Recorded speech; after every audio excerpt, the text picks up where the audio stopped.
Desa Kemuning selama ini dikenal tenang, damai, dan nyaris tak pernah disentuh berita buruk. Disinilah waktu berjalan lambat, dan gosip kecil seperti ayam tetangga hilang saja bisa jadi bahan pembicaraan 3 hari penuh. Tapi, pagi itu, kabar yang tersebar jauh lebih besar daripada kehilangan hewan peliharaan. Warung Botini penuh sesak sejak subuh. Semua membicarakan satu hal, Bu Marni hamil, dan ayah dari janinnya diduga adalah Bribtu Damar, polisi muda yang baru 2 tahun bertugas di desa itu. Demi Allah, aku sendiri yang dengar dari petugas puskesmas. Bu Marni positif hamil, umur kandungannya 2 bulan, seru Pak Dayat, tukang becak yang biasa mangkal di dekat puskesmas. Bu Marni, yang udah renta itu? Yang jalannya aja udah gemetaran? Sahut seorang ibu dengan nada tidak percaya. Terus Damar itu? Masak iya? Dia kan alim, pendiam, nggak pernah neko-neko. Timpal yang lain.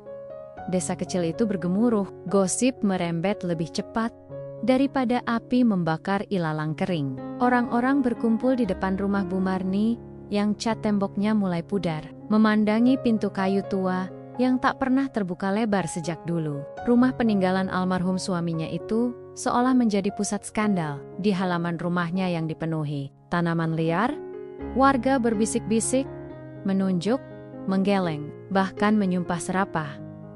Bu Marni sendiri tak pernah keluar rumah hari itu.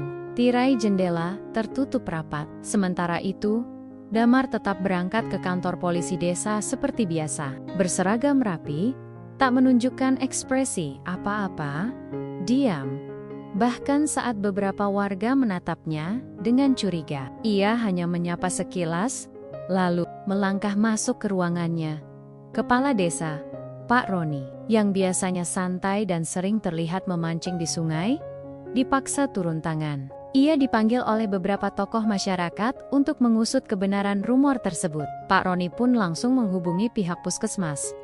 Dan benar saja, hasil pemeriksaan dari Bu Marni menunjukkan adanya kehamilan dengan usia kandungan 8 minggu.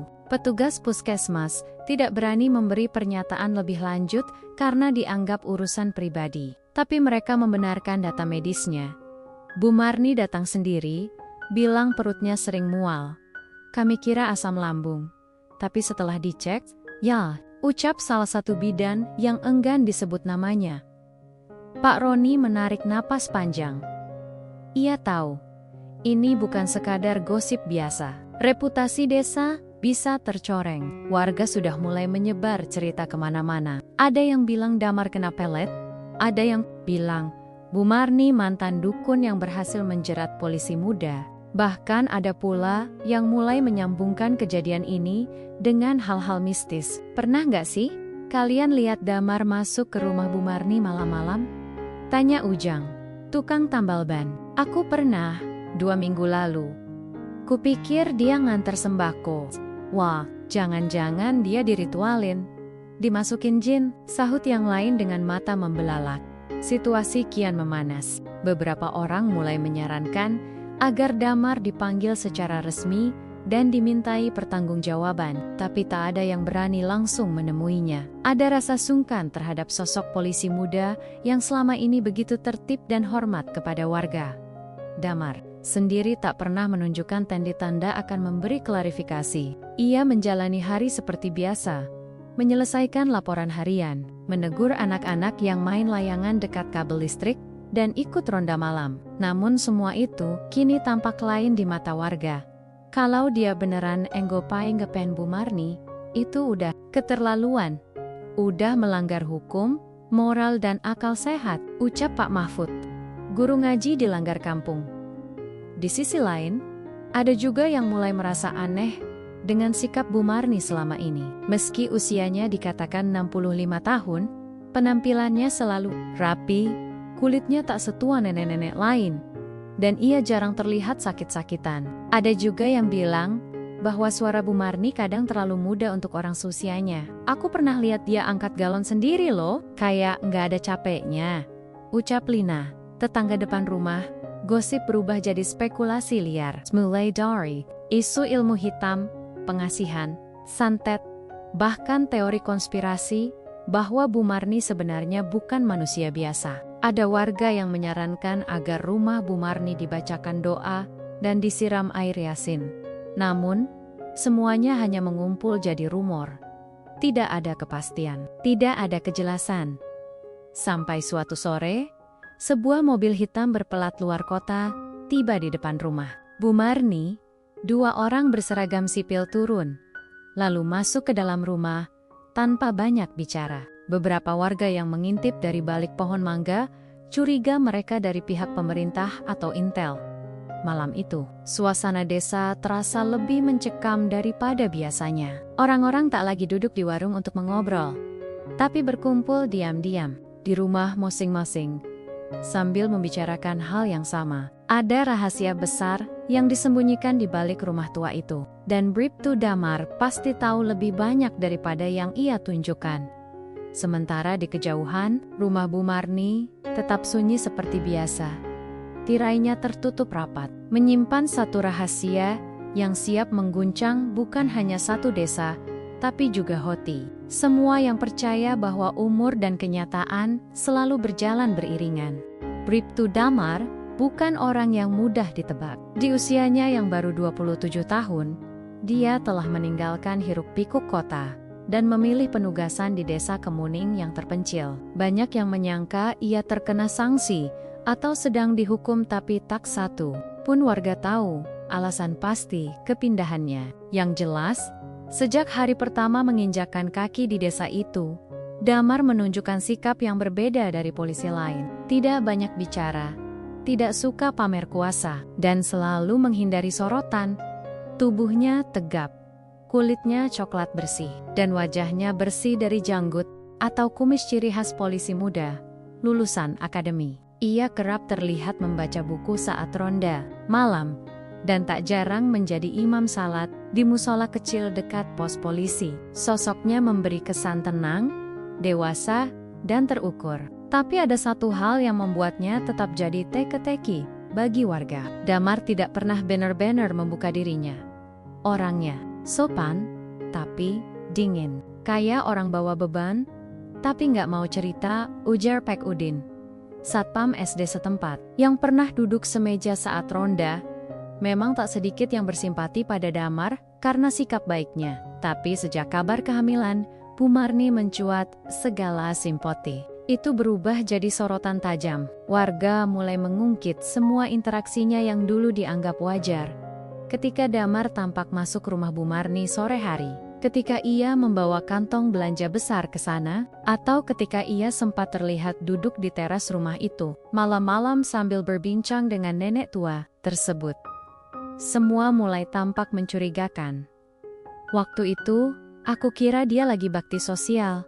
Ternyata, bisik Bu Warti di warung. Kalimatnya tak dilanjutkan, hanya diiringi gelengan penuh makna. Namun Damar, seperti biasa, tidak memberikan klarifikasi apapun. Bahkan, saat isu menyebar ke pelosok desa, dan orang-orang mulai terang-terangan mencibir, ia tetap bersikap tenang. Tidak marah, tidak membantah. Ia tetap datang ke kantor, mencatat laporan, dan sesekali mengatur lalu lintas ketika pasar kaget digelar tiap Sabtu. Kepala desa, Pak Roni, sempat memanggilnya secara pribadi untuk membicarakan kekacauan yang ditimbulkan rumor itu. Dam, warga nunggu penjelasan. Ini bukan gosip biasa, kau harus beri mereka kejelasan, ujar Pak Roni saat pertemuan di kantor desa. Damar hanya duduk tenang, mengenakan seragamnya dengan kancing paling atas terbuka. Seperti biasa, ia menatap Pak Roni, lalu bicara dengan suara rendah namun jelas. Pak, saya paham ini bikin desa gaduh. Tapi saya mohon waktu, ini bukan sesuatu yang bisa dijelaskan begitu saja, percayalah. Semua akan saya tanggung sendiri. Tidak seperti yang mereka kira. Pak Roni menghela napas. Saya percaya kamu, Dam, tapi desa ini kecil. Rahasia tidak pernah bisa hidup lama di tempat seperti ini. Damar hanya mengangguk, lalu bangkit dengan sopan, tidak menjawab apa-apa lagi. Sejak pertemuan itu, tak ada perubahan berarti. Warga makin sering melihat Damar menghindari keramaian. Ia tak lagi duduk di warung kopi setelah ronda malam. Bahkan salat berjemaah di musola pun mulai jarang ia hadiri. Beberapa warga menganggap ia sedang merasa bersalah. Sementara yang lain tetap berkeras bahwa ia sedang menyembunyikan sesuatu. Yang tetap konstan adalah kebiasaannya datang ke rumah Bu Marni. Tapi kini, setiap kali ia ke sana, orang-orang diam-diam memperhatikan. Ada yang mencatat waktu kedatangannya, ada yang mencoba menguping dari kejauhan, bahkan ada yang dayam-dayam memotret dari balik pagar. Semua ingin tahu apa yang sebenarnya terjadi antara polisi muda itu dengan seorang nenek yang kini dikabarkan mengandung anaknya. Namun pintu rumah Bu Marni tetap terkunci rapat.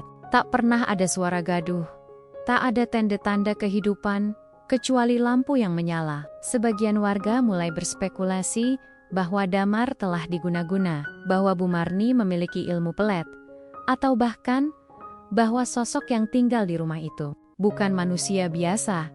Di kantor, Damar tetap bekerja seperti biasa. Ia menyelesaikan laporan, membantu warga membuat surat kehilangan, dan mengawasi distribusi bantuan. Tapi ada satu perubahan kecil yang tak luput dari perhatian rekan-rekannya Damar. Kini selalu membawa map tebal yang tak pernah ia buka di depan siapapun.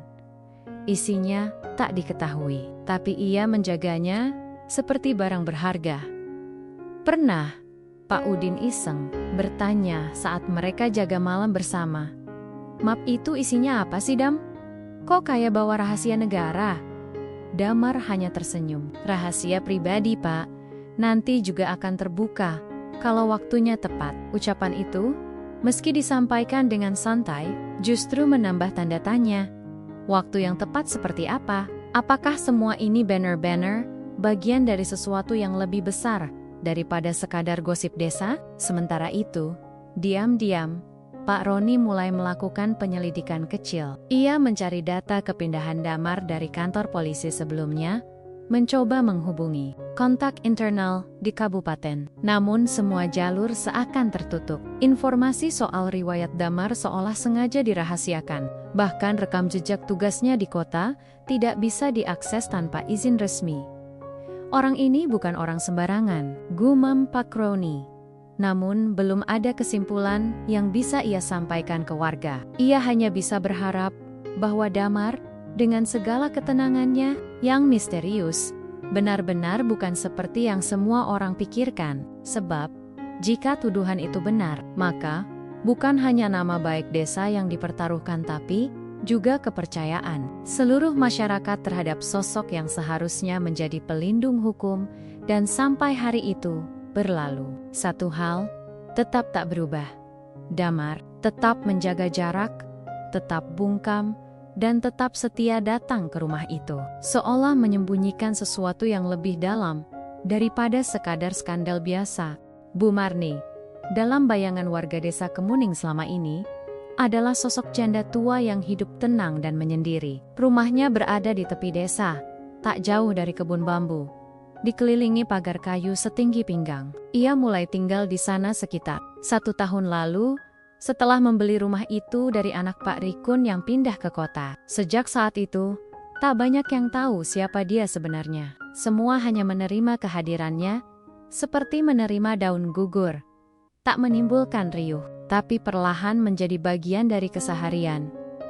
Saat pertama kali pindah, Bu Marni mengenalkan diri dengan suara lembut, sedikit serak seperti perempuan sepuh pada umumnya. Penampilannya sangat meyakinkan, kerudung senada kain batik langka pelen dengan tongkat dan kacamata bulat yang menggantung di leher. Orang-orang mengira usianya sekitar 65 tahun. Ia mengaku sebagai janda dari kota kecil yang ingin menghabiskan sisa umur di tempat yang sepi.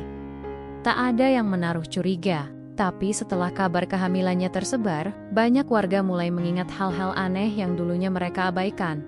Pernah aku lihat sendiri, dia nyangkul tanah di belakang rumahnya. Sendiri, dan itu tanah keras loh, kata Pak Jemin, tetangga.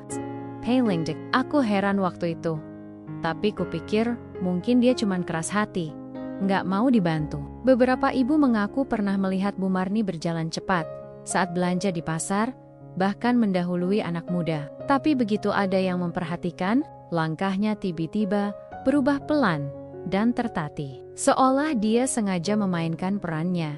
Bahkan suaranya yang kadang terdengar parau, di waktu lain bisa jernih dan kuat saat berbicara panjang. Ada yang gak cocok, ujar Bu Retno, mantan bidan yang kini pensiun. Perempuan seusia itu mestinya sudah mengalami pengeroposan tulang, apalagi hidup sendirian. Tapi tangannya kuat, kulit niaan, kaya pakai bedak tebal. Perhatian mulai tertuju pada detail-detail yang dulu tampak biasa. Rambut Bu Marni yang selalu rapi, wajahnya yang nyaris tak berkerut ketika dilihat dari dekat. Bahkan aroma tubuhnya yang tak seperti nenek-nenek, kebanyakan tidak berbau minyak kayu putih, tapi wangi bunga lembut, seperti parfum mahal. Semua dugaan itu makin menguat ketika suatu hari, seorang anak kecil bernama Lala, yang tanpa sengaja masuk ke rumah Bu Marni saat bermain petak umpet, menemukan sesuatu yang membuatnya menangis ketakutan. Ia melihat sebuah kepala palsu tergantung di dalam lemari, lengkap dengan rambut putih panjang. Orang-orang awalnya mengira Lala berhalusinasi, tapi setelah ayahnya, Pak Salim, mencoba masuk ke rumah itu untuk mengonfirmasi, ia malah dibuat bingung karena Bu Marni tidak membuka pintu. Saya hanya ingin mengembalikan mainan anak saya yang tertinggal, katanya. Namun Bu Marni hanya menjawab dari balik pintu, maaf, saya sedang sakit, jangan masuk ya. Kecurigaan membuncah. Akhirnya, desakan warga membuat Pak Roni, kepala desa, memutuskan mengunjungi rumah Bu Marni dengan alasan menyampaikan bantuan. Ia datang ditemani 2 perangkat desa dan 1 bidan tua yang sudah lama mengenalnya. Bu Marni menerima mereka dengan pakaian lengkap seperti biasa, jarik, kebaya, dan suara gemetar khas perempuan lanjut usia. Namun ketika Pak Roni menyampaikan permintaan maaf karena harus melakukan pemeriksaan rumah secara ringan atas kekhawatiran warga, wajah Bu Marni menegang sejenak. Saya tinggal sendirian, Pak. Tak ada apa-apa di rumah ini, ujarnya pelan. Namun Pak Roni bersikukuh. Ini demi menjaga nama baik ibu juga. Setelah mendapat izin secara terpaksa, mereka pun mulai memeriksa ruang depan dan dapur. Tak ada yang aneh, tapi ketika sampai di kamar tidur, mereka melihat lemari tua yang terkunci rapat. Boleh dibuka, Bu? Tanya Pak Roni hati-hati. Bu Marni terdiam sesaat, lalu dengan tangan bergetar, menyerahkan kunci yang tergantung di balik pintu kamar. Ketika lemari itu dibuka, semua orang yang hadir tercekat. Di dalamnya tergantung rambut palsu putih panjang yang terlihat sangat realistis.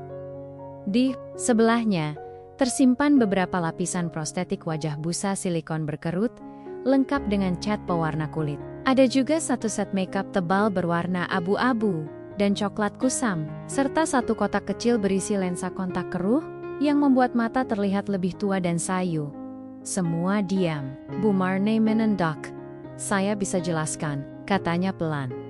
Pak Roni tidak bertanya apa-apa saat itu. Ia hanya menutup lemari perlahan, lalu mengajak semua keluar dari rumah. Tapi jelas sudah, Bu Marni bukan seperti yang dikira selama ini. Kabar penemuan itu menyebar lebih cepat daripada apapun. Warga desa geger. Tak ada lagi yang menyebutnya nenek. Ada yang mulai memanggilnya makhluk jadi-jadian. Ada yang yakin Bu Marni adalah agen rahasia. Ada pula yang percaya dia pelaku kriminal yang menyamar, yang membuat warga tambah penasaran. Apa hubungannya dengan Bribtu Damar? Kenapa Damar begitu dekat dengan perempuan yang menyembunyikan identitasnya? Dan lebih aneh lagi, jika benar ia bukan nenek tua, lalu siapa sebenarnya yang kini sedang hamil anak dari Damar? Namun satu hal yang pasti, rumah kecil di tepi kebun bambu itu tak lagi menjadi tempat yang dianggap sunyi. Ia kini menjadi pusat segala tanda tanya besar. Dan warga desa mulai sadar bahwa selama ini mereka telah tertipu oleh sosok yang dengan rapi memainkan peran. Dan di balik itu semua, satu pertanyaan paling berat mulai mengendap dalam benak mereka. Jika Bu Marni bukan seperti yang mereka kira, lalu siapa yang sebenarnya berbohong perempuan itu?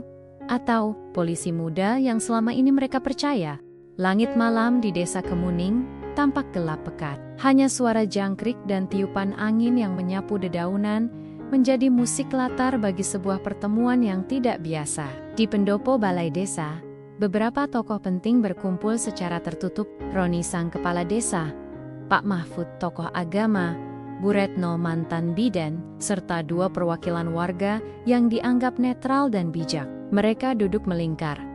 Sebagian resah, sebagian bingung, menunggu kedatangan seseorang yang telah menjadi sumber dari segala kegaduhan di desa. Bribtu Damar tiba dengan langkah tenang. Mengenakan pakaian dinas tanpa topi, wajahnya terlihat lebih tegas dari biasanya. Ia membawa sebuah map coklat di tangan kiri, dan tatapannya tak lagi menyiratkan keraguan. Malam itu, ia tidak datang sebagai petugas biasa. Ia datang sebagai seseorang yang memikul rahasia besar yang selama ini ia jaga. Rapat-rapat demi seseorang, demi kebenaran, dan demi nyawanya sendiri. Pak Roni membuka pertemuan dengan suara rendah. Terima kasih sudah datang, Dam. Kami tak ingin menghakimi. Kami hanya ingin tahu, sejujurnya, apa yang sedang terjadi. Damar duduk, meletakkan map di meja, lalu menghela napas pelan sebelum mulai bicara. Saya tahu, semuanya sudah terlalu gaduh. Masyarakat berhak tahu, dan saya tidak bisa diam lebih lama. Tapi apa yang akan saya sampaikan malam ini tidak boleh disebarkan keluar tanpa pertimbangan matang. Ini bukan hanya menyangkut saya, tapi juga nyawa seseorang yang sedang dilindungi negara. Semua orang saling pandang. Pak Mahfud mengangguk pelan, memberi isyarat agar Damar melanjutkan. Damar membuka map itu, memperlihatkan beberapa lembar fotokopi identitas, dokumen resmi, dan satu lembar foto perempuan muda dengan wajah tegas namun berbalut ketakutan. Lalu, ia berkata dengan tenang, "Perempuan yang kalian kenal sebagai Bu Marni bukanlah nenek. Nama aslinya Raras Ayu Pradipta. Umurnya 32 tahun. Ia menyamar menjadi lansia karena sedang menjalani perlindungan saksi." "Perlindungan saksi?" tanya Bu Retno pelan. "Tak percaya?" "Iya," jawab Damar. "Raras adalah saksi kunci dalam kasus besar di Jakarta, mafia perdagangan manusia. Ia bekerja di lembaga sosial yang secara tak sengaja menemukan jaringan ilegal yang melibatkan tokoh politik, aparat, bahkan pejabat lembaga negara. Setelah membocorkan data dan membantu proses penangkapan, nyawanya jadi incaran. Salah satu tersangka yang belum tertangkap bahkan pernah mengancam akan memburunya sampai ke pelosok negeri." Pak Mahfud mengerutkan dahi. "Lalu, kenapa dikirim ke sini, ke desa kita?" "Karena Kemuning dianggap lokasi aman, terpencil, akses terbatas, dan warganya tidak terlalu dekat dengan kota. Saya ditugaskan oleh atasan saya untuk mengawal Raras selama proses hukum berlangsung. Identitas saya sebagai polisi di sini juga bagian dari rencana perlindungan itu." Pak Roni menunduk perlahan. "Berarti, sejak awal, kamu datang ke sini bukan atas keinginan pribadi?" Damar mengangguk. "Saya adalah anggota dari unit khusus perlindungan saksi. Penugasan ini bersifat rahasia, bahkan kantor polsek setempat tidak tahu sepenuhnya detail saya. Ruangan sunyi, hanya terdengar detak jarum jam tua di dinding. Informasi yang baru saja diungkapkan seperti membalikkan semua asumsi yang selama ini dipercaya warga desa. Tapi, bagaimana dengan kehamilan itu?" tanya Pak Roni akhirnya. Perlahan, tapi mantap. Damar terdiam sejenak. "Saya tidak akan membela diri. Hubungan saya dengan Raras berkembang di luar tugas. Awalnya hanya profesional, tapi dalam bulan-bulan bersama, dalam sepi dan ketakutan, kami mulai saling terbuka. Raras pernah hampir bunuh diri, karena merasa hidupnya hanya tinggal menunggu kematian. Saya satu-satunya orang yang ia percaya. Dari situ, kami tumbuh saling menguatkan." Ia menatap lurus ke arah Pak Roni. "Kehamilan itu tidak direncanakan, tapi bukan karena paksaan atau penyimpangan. Kami saling mencintai. Saya tahu Itu melanggar batas etika sebagai petugas, tapi saya siap bertanggung jawab dengan semua konsekuensinya. Bu Retno menarik napas berat. Lalu, mengapa menyamar jadi nenek? Untuk menyulitkan identifikasi? Jawab Damar cepat. Jika Raras hanya berganti nama dan lokasi, para pemburu bayaran bisa menemukannya lewat wajah atau kebiasaannya. Tapi dengan penyamaran total, tubuh dan wajah, ditambah peran sebagai perempuan renta yang tertutup, ia menjadi tak dikenali sama sekali. Hanya saya yang tahu siapa dia sebenarnya. Pak Mahfud mengangguk, walau matanya masih menyiratkan syok. Aku mengerti, tapi masyarakat tidak akan semudah itu paham. Mereka sudah terlanjur. Ya, tahu sendiri. Karena itu saya datang ke sini, sahut Damar. Saya tidak bisa bicara ke semua orang. Tapi saya mohon bantuan dari tokoh masyarakat. Saya tahu kalian semua punya pengaruh. Bantu kami menjaga situasi ini sampai Raras bisa dipindahkan ke lokasi baru oleh pihak keamanan pusat. Hanya 2 minggu lagi. Setelah itu, kami akan pergi. Diam-diam, semua kembali diam. Berat, tapi perlahan masuk akal. Damar memang tidak seperti yang mereka kira. Dan perempuan yang selama ini mereka cibir sebagai nenek mengandung, ternyata bukan hanya muda tapi juga korban dari sistem yang lebih besar dari yang bisa mereka pahami, Pak. Roni akhirnya bicara dengan suara pelan, namun tegas.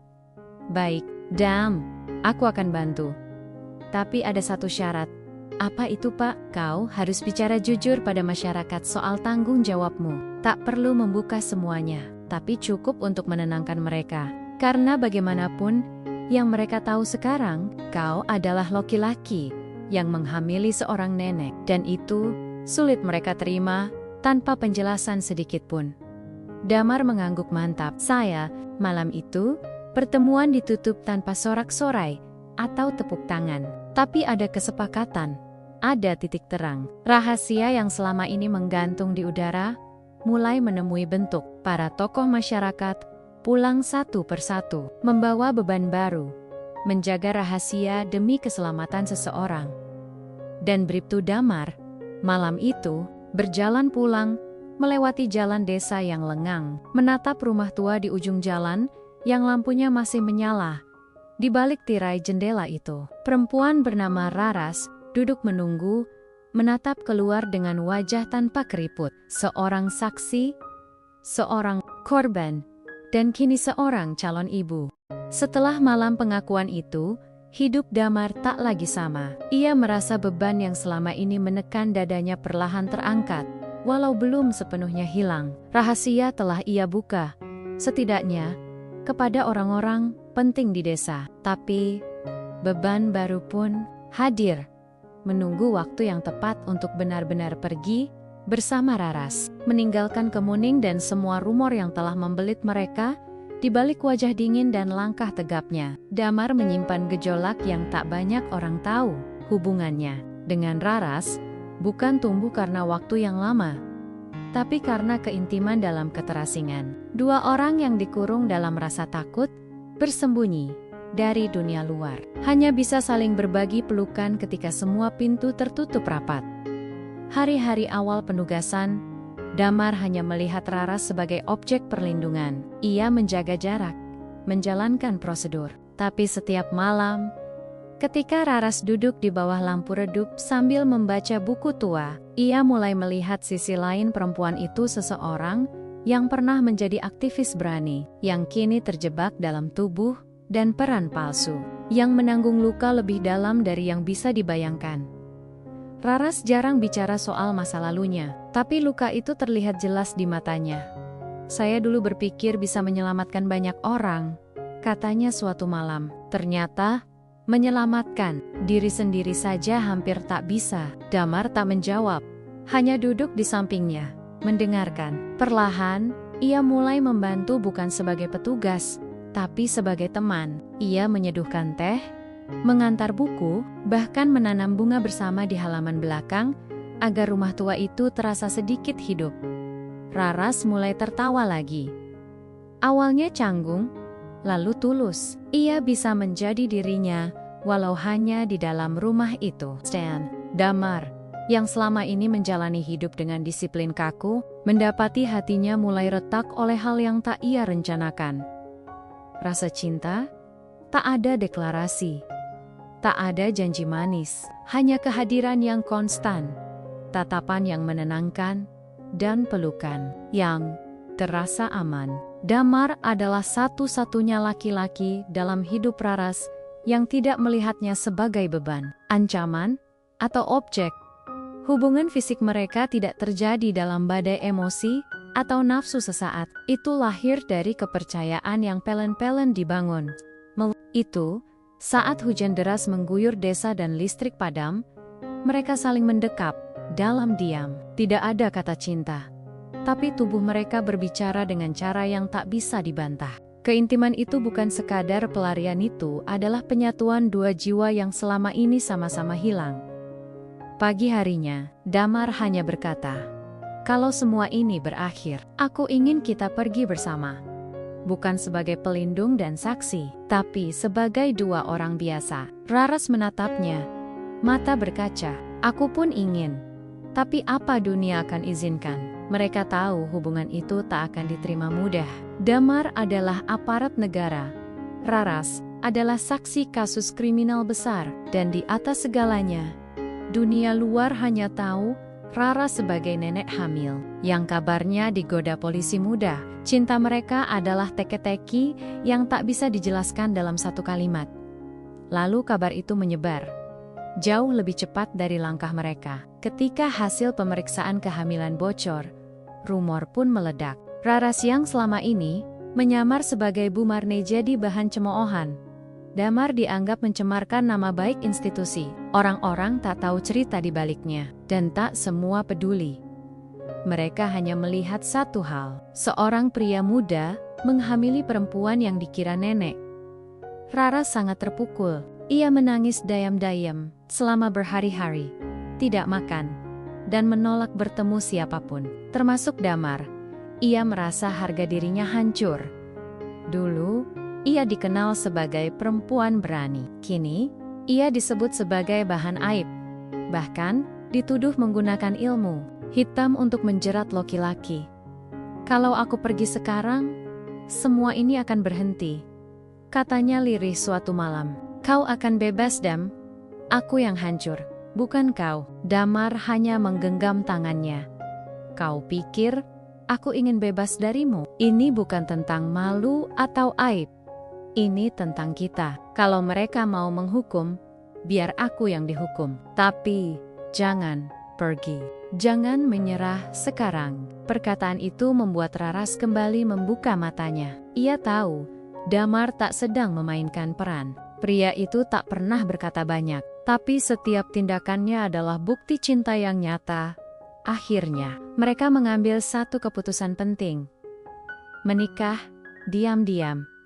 Bukan untuk membungkam rumor, tapi sebagai ikatan pribadi yang hanya mereka pahami. Pernikahan itu berlangsung di dalam rumah, dengan Pak Roni sebagai saksi, dan dua tokoh desa yang dipercaya. Tidak ada gaun putih, tidak ada tenda, hanya satu ikrar, bahwa mereka tak akan meninggalkan satu sama lain, meski dunia menolak menerima.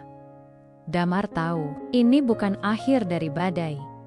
Justru badai itu baru akan datang. Tapi dalam pelukan Raras, ia merasa lebih kuat dari sebelumnya. Dan Raras, yang pernah merasa tidak punya siapa-siapa, kini yakin bahwa satu orang saja cukup selama orang itu adalah tempat ia bisa pulang. Dalam banyak hal, cinta mereka memang terlahir dari bayangan. Tapi justru karena gelapnya tempat mereka bertemu, mereka mampu melihat cahaya yang tak bisa dilihat orang lain. Dan meski rumor telah lebih dulu datang daripada kebenaran, mereka tahu, suatu hari nanti, cerita mereka akan punya ruang untuk dipahami, bukan hanya dikutuk. Pagi itu, langit desa Kemuning mendung, seolah mencerminkan suasana hati para warganya yang tengah berkecamuk. Setelah pengakuan Kepala Desa Roni menyebar tentang siapa sebenarnya Bu Marni, desa berubah jadi ladang debat. Jalan kecil yang biasa lengang kini dipenuhi bisik-bisik, wajah curiga, dan tatapan penuh penilaian. Sebagian warga merasa dikhianati. Mereka marah bukan hanya karena Damar dan Raras menyembunyikan identitas, tetapi karena mereka merasa dijadikan bagian dari sandiwara besar tanpa sepengetahuan. Nama desa mereka tercemar, jadi bahan gunjingan di media sosial luar yang mulai menangkap kabar dari gosip-gosip liar. Apa kita ini hanya tempat persembunyian kriminal dan polisi yang kebablasan? Bentak Pakwarto, salah satu warga senior yang dikenal keras kepala. Kalau benar wanita itu saksi penting, kenapa kita tidak diberitahu dari awal? Kenapa menyamar jadi nenek segala? Namun, tak semua sepakat dengan kemarahan itu. Bu Retno, yang sejak awal hadir dalam pengakuan rahasia itu, berdiri membela. Jangan kalian hakimi sesuatu yang kalian tak tahu utuh. Raras itu bukan penjahat. Dia korban, dan Damar bukan sembarangan polisi. Dia petugas negara, menjalankan tugas negara. Pak Mahfud, tokoh agama desa, pun ikut menenangkan. Ini bukan saatnya memperkeruh. Kita sedang menghadapi masalah yang lebih besar dari sekadar harga diri desa. Pak Roni, kepala desa, akhirnya memutuskan untuk mengumpulkan warga di pendopo. Sore harinya, di bawah langit yang mulai gerimis, ia berdiri di hadapan puluhan pasang mata dengan suara lantang namun tenang. Saya paham, kalian kecewa, merasa dikecoh, tapi saya mohon, dengarkan saya sampai tuntas. Perempuan yang kalian kenal sebagai Bu Marni, namanya Raras Ayu. Ia bukan penipu, bukan pembuat onar. Ia adalah saksi penting dari kasus besar perdagangan manusia. Hidupnya diincar, negara menyembunyikannya di sini karena percaya Desa Kemuning adalah tempat yang aman. Ia berhenti sejenak, mengamati reaksi. Ada yang masih mencibir, tapi ada pula yang mulai luluh. Dan Bribtu Damar, dia tidak mempermainkan desa ini. Ia ditugaskan mengawasi Raras. Ia menjaga, bukan menyakiti. Ya, mereka saling mencintai. Ya, Raras kini mengandung. Tapi bukan karena penyimpangan. Bukan karena kebohongan, karena cinta yang tumbuh dalam sunyi dan bahaya. Pak Roni menunduk sebentar, lalu mengangkat wajahnya. Saya tahu, kita orang kampung, tapi bukan berarti kita harus sempit dalam memahami. Sekarang, situasinya genting. Informasi tentang Raras sudah bocor. Ada pihak luar yang tahu keberadaannya, mereka ingin membungkamnya. Dan Damar meminta bantuan kita. Desa seketika senyap, bahkan suara cicak pun seakan berhenti. Beliau mohon, hanya 2 minggu saja, sampai tim penjemput datang dari pusat. Selama itu, mari kita lindungi perempuan itu, bukan karena kita setuju, tapi karena kita manusia. Karena kita tahu, nyawa dan anak dalam kandungannya sedang dipertaruhkan. Beberapa warga mulai terdiam. Wajah Pak Warto mengendur, walau belum sepenuhnya percaya. Ibu-ibu mulai saling bisik dengan nada yang tak lagi panas. Anak-anak muda yang awalnya menertawakan nenek hamil di media sosial mulai menghapus unggahan mereka, namun jauh dari pendopo. Di balik pohon-pohon bambu, di batas desa, sepasang mata mengintai. Pria berjanggut rapi dengan pakaian serba hitam, memandang rumah Bu Marni dari kejauhan. Di tangannya, foto lama Raras, tampak kusut, tapi masih cukup jelas untuk dikenali. Kau pikir bisa sembunyi di sini, Raras? Gumamnya dengan senyum tipis. Ia mengangkat telepon satelit dan mengirim sinyal. Target ditemukan, perempuan dalam perlindungan. Persiapan eksekusi. Di rumah tua itu, Damar menatap wajah Raras yang tengah tertidur. Wajahnya tak lagi ditutupi riasan prostetik. Ia tampil sebagai dirinya perempuan muda yang lelah, tapi tetap kuat. Tangannya terletak di atas perut yang mulai membuncit. Cahaya lampu kuning mengguratkan siluet hangat di dinding. Damar duduk di kursi rotan dekat jendela, memegang radio komunikasi kecil. Ia tahu waktu mereka makin sedikit, dan ia tahu musuh takkan tinggal diam. Pintu diketuk pelan. Pak Roni masuk, membawa kabar. Warga mulai tenang. Aku pikir mereka bisa jaga kamu dan Raras sampai hari penjemputan. Damar berdiri, membungkuk. Terima kasih, Pak. Saya tahu ini bukan hal mudah. Pak Roni menepuk bahunya. Kamu punya keberanian, Dam, dan dia, Raras, perempuan yang kuat. Tapi tetap hati-hati. Kalau ada tanda-tanda bahaya, jangan ragu pindah ke pos. Sterut. Damar mengangguk, tapi jauh di hatinya, ia tahu.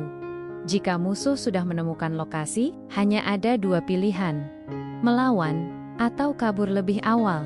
Malam itu, warga desa untuk pertama kalinya sepakat menjaga rumah Raras. Bergiliran, diam-diam, mereka duduk di warung depan rumah, berpura-pura bermain kartu atau ronda biasa. Beberapa pemuda bahkan menyimpan pentungan bambu, hanya untuk berjaga-jaga. Tak ada yang bicara banyak, tapi sikap mereka perlahan berubah. Ada rasa ingin menebus, atau mungkin menjaga harga diri desa yang hampir hilang karena prasangka. Dan di dalam rumah itu, Raras terbangun, menatap Damar yang masih berjaga di kursi. Damar menoleh, lalu duduk di tepi ranjang. Ya, kalau sesuatu terjadi, jaga anak ini. Jangan pikirkan aku. Damar menggeleng, lalu meraih tangan istrinya. Aku sudah lama kehilangan alasan hidup. Sekarang aku punya dua. Kamu dan anak kita. Aku tak akan pilih satu saja. Raras tersenyum. Meski air matanya jatuh, tak ada lagi yang harus mereka buktikan pada dunia. Kini, hanya waktu yang harus mereka lewati bersama. Sekuat yang mereka bisa. Di luar sana, dunia mungkin masih memandang sinis. Tapi, di sudut kecil desa, terpencil, cinta dan keberanian sedang dijaga oleh manusia biasa yang memutuskan untuk tetap berdiri, walau badai belum berhenti. Pagi itu, langit desa Kemuning berawan tipis, seolah turut menyimpan rasa haru dan ketegangan yang menggantung di antara tiong-tiong balai desa. Di halaman depan, bangku-bangku kayu telah ditata berjajar, dan hampir seluruh warga desa hadir, dari anak-anak hingga sesepuh. Semua berkumpul karena pengumuman penting yang diminta langsung oleh kepala desa, Pak Roni. Tidak ada hiasan, tidak ada spanduk, hanya suasana sunyi dan raut wajah penuh tanda tanya. Sebagian warga masih marah, masih merasa tertipu oleh penyamaran yang mereka anggap mencederai kepercayaan. Tapi sebagian lagi mulai memahami, setelah perlahan dibuka kenyataan, bahwa sosok Bu Marni bukanlah seperti yang mereka bayangkan. Desas-desus tentang penyamaran, perlindungan saksi, hingga ancaman pembunuhan sudah menyebar. Dan hari ini, mereka ingin mendengar langsung dari mulut sang tokoh utama. Tak lama, Damar muncul dari arah sisi pendopo. Ia mengenakan seragam dinas, lengkap, tetapi kali ini tanpa atribut senjata, hanya menyandang selempang kecil berisi dokumen. Di sampingnya, berjalan seorang perempuan. Rambut hitam panjangnya terikat sederhana, wajahnya bersih tanpa makeup tebal. Tubuhnya tegak dan mantap melangkah. Raras tidak lagi mengenakan kerudung tua, tidak memakai tongkat, tidak berjalan pelan seperti selama ini ia perankan. Ia tampil sebagai dirinya yang sebenarnya. Perempuan muda dengan wajah teduh dan sorot mata penuh keteguhan. Desir kejut mengalir ke seluruh warga. Mulut-mulut terbuka, beberapa bahkan melongo. Beberapa ibu langsung berbisik pelan, mengira ini mungkin adik dari Bu Marni. Tapi tidak, wahannya sama, hanya tanpa topeng usia. Pak Roni berdiri dan memberi isyarat tenang. Saudara-saudara sekalian, hari ini kita mendengar langsung dari orang yang selama ini hidup di tengah kita dalam penyamaran. Saudari Raras Ayu Pradipta.